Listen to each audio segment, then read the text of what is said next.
biasa ya. Mereka semua melewat satu proses perjuangan yang tidak mudah. Sekali lagi membuktikan hasil itu tidak akan mengkhianati sebuah proses ya. Kalau mereka sudah berani untuk melewati proses, pasti akan melihat hasilnya. Luar biasa sekali, saya banyak belajar juga. Mungkin nanti akan sharing sesuatu ada sedikit kesimpulan di sana ya. Iya, betul sekali. Oke, terima kasih Mr. Ho. Oke, Ya. para mitra keke yang ingin bertanya, silakan langsung saja di komen di live chat FB-nya ya. Nanti akan saya sampaikan kepada para narasumber hari ini. Oke, keren, keren. Wow, ya pasti keren ya. Semua para Crown Star Directors di sini keren semuanya. Pencapaiannya yang luar biasa. Oke, para mitra keke, baik, ini ada yang bertanya untuk Pak Robin dulu, boleh ke Pak Robin dulu. Pak Robin, bagaimana cara menawarkan produk keke di pelosok? Pilih offline atau online? Halo Bu Yeni, Ya, bisa didengar silakan. ya? Cara menawarkan produk ke pelosok ya. Nah, jadi sebenarnya kuncinya menurut saya, produk keke Indonesia ini kita bukan jualan produk, tapi kita jualan profil. Kenapa? Kalau misalnya kita itu niatnya baik ke orang, mereka pasti bisa merasakan kalau misalnya kita niatnya menolong. Saya pegang kanker, pernah kanker darah, anak umur 21 tahun dengan tumor nasofaring, bengkak di bagian leher dengan seputaran sini ya. Jadi 21 tahun itu, walaupun tidak tertolong, tapi pas hari kelima itu dia sudah bisa berjalan dan ke WC, padahal dia itu tidak punya uang. Saya tidak mengambil keuntungan sama sekali dari dia, sepeser pun. Cuma saya bilang ke dia, saya pengen mau nolong kamu. Cara satu-satunya cara adalah kita beli paket hemat semurah-murahnya, kemudian treatment seperti ini. Kenapa harus pilih ini? Karena kita jelaskan dulu penyakitnya itu apa. Jadi kalau saya tidak menekan ke produk, tapi saya lebih menekankan ke penyakit gitu. Kalau misalnya ada penyakit apa, saya datangi. Saya jelaskan. Jadi kenapa misalnya kanker itu kan dari virus, kenapa? Dan untuk membunuh itu otomatis membunuhnya dengan cara kita tidak memberikan asupan kepada virus tersebut. Kemudian ada juga upline saya itu Dr. Yola juga selalu memberikan masukan-masukan ya, otomatis kan komunikasi dua arah. Kemudian istri saya kebetulan bidan, jadi dia juga menolong saya dari semua gitu, penjelasannya menguatkan, dan juga ada keikatan batin yang kuat antara kita dengan konsumen. Jadi jangan dilepaskan. Distributor kita, customer kita itu kita harus rawat. Jadi benar-benar follow up-nya dengan baik. Hari 1357 tuh benar-benar didatangi, disemangati. Intinya orang sakit itu harus dikasihkan energi positif. Dari sana dia mengalami kebaikan, kayak yang diabetes terutama ya, banyak mengalami kebaikan sampai sekarang, itu jadi keluarga. Dan dia menceritakan ke orang lain. Salah satunya ke pelosok, kuncinya adalah kita jualan profil, ketika kita sudah pegang dia, kita sembuhkan, benar-benar dirawat, ketika sudah dapat kebaikannya, dia akan cerita sendiri kok dengan orang lain. Gitu. Kalau misalnya di masyarakat pelosok, kepercayaan itu adalah nomor satu. Jadi, kalau misalnya kita taruhannya adalah kita, mereka pasti bisa merasakan itu. Gitu sih. Oke, terima kasih Pak Robin. Lalu ke Bu Susanti. Oke, pertanyaannya adalah tantangan terberat apa sih dari leader Crown Star Director di masa pandemi ini? Silakan dijawab Bu Susanti. Tantangan terberat. Pertanyaan yang luar biasa. Tantangan yang terberat di masa pandemi ini adalah memang kita kan tidak bisa ketemu langsung dengan one on one ya, tapi kita bisa memanfaatkan media atau sosial media. Jadi sebetulnya tantangan itu kita bisa jadikan sebagai peluang kalau menurut saya. Karena justru di masa pandemi ini saya bisa mencapai Crown Star Director. Jadi sebetulnya tergantung kita menyikapinya. Jadi sudut pandang kita bagaimana. Jadi jadikan tantangan itu menjadi peluang. Kalau menurut saya seperti itu. Oke, terima kasih Bu Susanti. Nah, untuk Pak Kris nih ada pertanyaan. Bagaimana kalau cara kita menyemangati diri sendiri? Kadang kan semangat up and down ya. Gimana cara menyemangati diri biar on fire terus?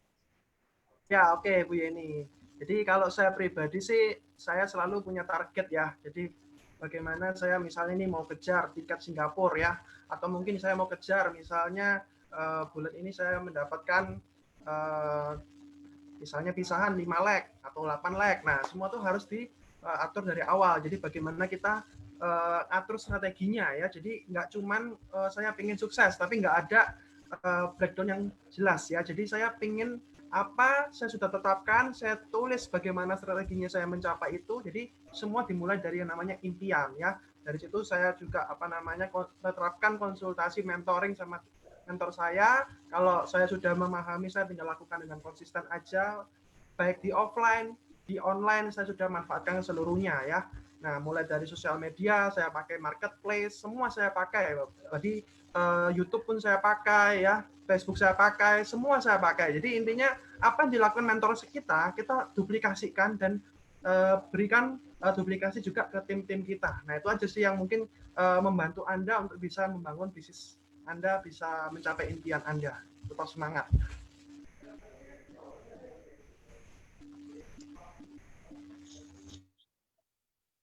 Sekarang giliran Bu Dewi. Pertanyaannya, berdasarkan pengalaman Bu Dewi, apa yang pertama kali Bu Dewi lakukan saat menawarkan pada pelanggan pertama? Oke, Bu Yeni. Ya. Waktu saya mulai menawarkan gitu ya. Jadi waktu produk yang pertama kali saya benar-benar jalanin bisnis itu adalah Purwesi plus Zinc. Jadi dengan mengedukasi mereka bahwa produk ini kelebihannya ini, terus manfaatnya ini, karena kan kita diberikan banyak sekali media promosi ya, gambar, terus manfaatnya, keunggulannya, harga-harganya. Jadi saya memulai itu dengan mengajak mereka, ayo kita berbagi hal yang baik, membantu orang untuk dapatkan vitamin yang bagus gitu kan, Purwesi plus Zinc gitu. Itu manfaatnya udah oke banget. Terus dari situ saya memberitahu keuntungan apa yang mereka dapatkan. Misalnya jual 1 botol dapat sekian rupiah. Karena kan yang saya ajak banyak pertama kali itu adalah ibu-ibu, Bu Yeni, yang butuh kegiatan. Karena kan lockdown ya di rumah gitu, tidak ngantar anak sekolah, tidak ke mana-mana. Jadi yang banyak saya tawarkan itu adalah ibu-ibu yang butuh kegiatan. Mereka jualan itu macam-macam ya. Jadi saya beli, saya bagikan lagi gitu, saya beli. Nah, saya ajak mereka, ayo kita jual Purwesi plus Zinc. Ini banyak yang lagi butuh. Karena saya bulan April itu ngalamin loh, susah sekali untuk cari vitamin C gitu. Jadi berangkat dari mengedukasi dan menceritakan manfaatnya itu kepada teman-teman ya, bukan hanya sekedar uangnya saja, tetapi kita bisa bantu orang untuk mendapatkan produk yang kualitasnya itu yang lebih baik begitu. Oke, terima kasih Bu Dewi. Ini ada pertanyaan lagi untuk Pak Robin. Pak Robin, pernah nggak sih mengalami penolakan waktu nawarin produk Keke, lalu bagaimana menghadapi pasien yang sakit berat? Oke, terima kasih. Kalau sejauh ini sepertinya belum pernah, Bu, ya, saya ditolak gitu. Wow. Bahkan closingnya itu lumayan besar, luar biasa. Produk kakak saya pernah closing semalam itu 22 juta gitu ya. Orang itu beli Romi 5 paket segala macam, saya tidak tahu untuk apa gitu. Nah, kalau misalnya yang kedua tadi apa, Bu? Penolakan dan bagaimana menghadapi pasien yang sakit berat? Langsung panik atau gimana? Kalau menghadapi pasien yang sakit berat, otomatis kita harus energinya positif dulu. Karena orang tuh biasanya sudah mikirnya macam-macam gitu, apalagi dengan kematian. Jadi kita otomatis mengingatkan ke dia untuk dekat dengan Tuhan, bahwa kita harus tetap berusaha, tetap melakukan yang terbaik. Jadi jangan sampai dia itu salah langkah, jadi produknya pakai, kemudian dekat juga dengan Tuhan, karena kematian juga itu kan hal yang pasti gitu. Jadi otomatis kita menjelaskannya juga harus dengan ke Tuhan juga, jadi tidak bisa. Terutama saya tekankan sekali lagi untuk para pengalaman saya Yang terpenting memperkenalkan produk ke orang sakit berat itu adalah kita jualan profilnya, bukan jualan produknya. Jadi kita meyakinkan ke dia bahwa kita ini membawa kebaikan buat dia melalui produknya gitu. Bahwa kalau misalnya kita pegang produk ke dia, kita sendiri akan memegang dia gitu. Jadi kita yang bertanggung jawab masalah konsulnya dan segala macam tadi, tetap didampingi terus dan diberi energi yang positif terus. Gitu sih Bu Oke. Yedi.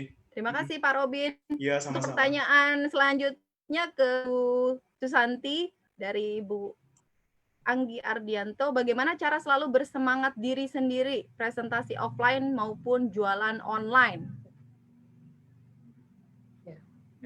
Ya, terima kasih Bu Yeni. Untuk saya sih selalu mentarget ya. Kalau secara online jangan sampai, kalau saya banyak di organik sih ya, jangan sampai story saya itu sehari kosong. Jadi saya manfaatkan di situ, dan closingan saya dari yang organik itu lumayan. Karena pertemanan saya kebetulan juga ribuan. Jadi dari situlah saya memanfaatkan untuk yang secara online. Secara offline, saya setiap ketemu siapa saja, saya sharing gitu. Karena kebetulan sudah ribuan pasien yang saya bantu, dan mereka sehat, sehingga saya lebih bisa meyakinkan gitu bahwa produk ini bagus gitu. Kebetulan saya yang paling banyak pasien kanker juga. Kanker, PCOS, pokoknya yang tumor-tumor. Kalau yang ringan-ringan lewat lah pasti kan. Kanker aja kita bisa bantu. Tapi di atas semuanya itu saya tetap menyarankan ya mendekatkan diri pada Tuhan, karena semuanya itu kita hanya sarana ya. Tapi doa itu penting. Gitu. Apapun agamanya, saya bawa mereka juga harus banyak berdoa gitu. Ya, jadi terima intinya kasih. itu terus berbagilah, dan tentunya kita juga harus pakai supaya bisa meyakinkan orang. Jadi percaya, pakai, promosikan, 3 hal itu harus tetap kita lakukan. Oke, terima kasih Bu Santi atas jawabannya. Selanjutnya ada pertanyaan untuk Pak Kris. Apa langkah fokus untuk sukses jadi Crown Star Director dalam 1-2 tahun? Apakah menggunakan banyak online dan lebih banyak di platform apa? Oke, thank you pertanyaannya. Jadi kalau dari saya pribadi sih memang harus kombinasi ya antara offline dan online ya. Sebelum masa pandemi pun ya saya tuh lakukan yang namanya keliling kota Bapak Ibu ya. Jadi mungkin kalau ada tim saya yang sudah sampai 21% ya saya selalu datangi ya. Mungkin ada yang ada di Sorong Papua saya pernah datengin ya. Saya pernah ke Medan, saya pernah ke Makassar ya. Tim saya di Jakarta, Semarang saya pernah datangi Bapak Ibu ya. Offline itu tidak dilupakan ya. Sembari kita memasuki pandemi seperti saat ini, kita kombinasikan dengan yang namanya online ya. Nah, sosial media, nah Instagram, Facebook dan segala macamnya, marketplace, Tokopedia, Shopee saya pakai Bapak Ibu. Nah, sehingga itu memudahkan Anda mendapatkan omset dan Anda kemudian menguasai itu tinggal Anda bagikan ke tim reseller Anda. Nah, mereka kalau bisa Anda buatkan tutorialnya berupa video kayak atau Anda mau buat apa yang intinya ini real dari hasil yang sudah Anda capai. Nah, tinggal Anda duplikasikan ke mereka, tinggal mereka mau pelajari dan Anda semangati saja untuk kejar target yang mereka masing-masing gitu loh. Nah, itu kalau saya rasa sih kalau Anda kerjakan konsisten ya, mau di offline mau di online ya, baik itu sponsoring mau selling. Nah, itu saya punya mitra juga, ada yang dari Hong Kong, ada yang dari Taiwan, nah ada yang dari Korea. Itu semua dapatnya juga dari online dan mereka tetap ada omset gitu loh setiap bulannya. Jadi tinggal bagaimana Anda sebagai mentor itu punya impact nggak untuk tim reseller Anda. Itu mungkin sharing dari saya, Bu. Oke, terima kasih. Bu Dewi juga gunain online kah? Di platform apa biasanya Bu Dewi? Saya sekarang saat ini mau mulai dengan TikTok, Bu Yeni.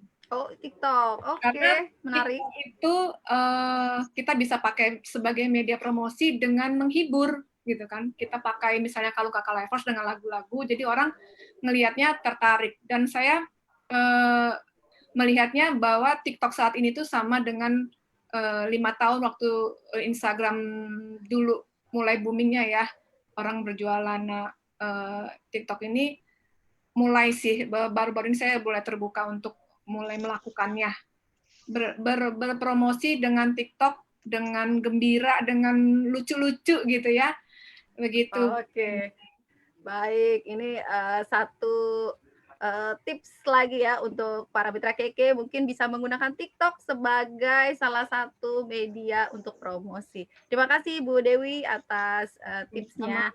Oke, selanjutnya kita sudah selesai sesi Q&A.